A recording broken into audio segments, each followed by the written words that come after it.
Quando chega na chegar um chegou na degrau.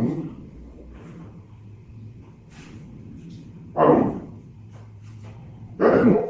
Que tá tudo bom? Agora eles foram sozinhos na Ravel.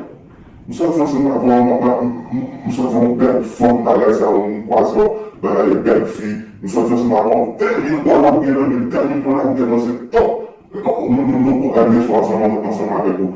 Voltei aqui assim. Agora que eu não quero ver o seu telefone, né?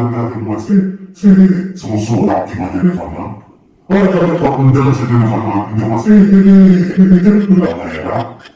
não é casa. Mas como todos falando, não, eu não vou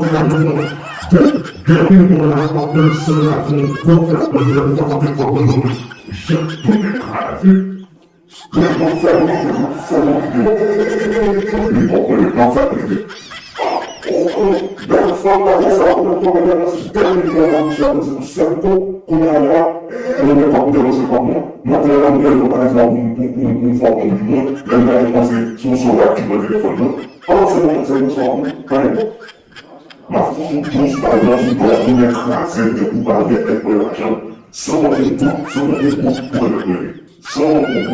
para ser um cara de uma parte de conta. Vamos falar a verdade. Vamos falar a verdade.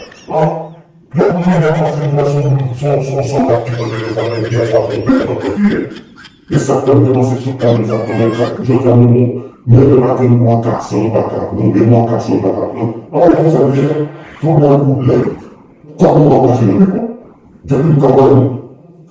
Então aqui, olha, o futuro dos padrões, o nosso comendo com meu diabo. Só com meu diabo. Depois eu vou mudar esse.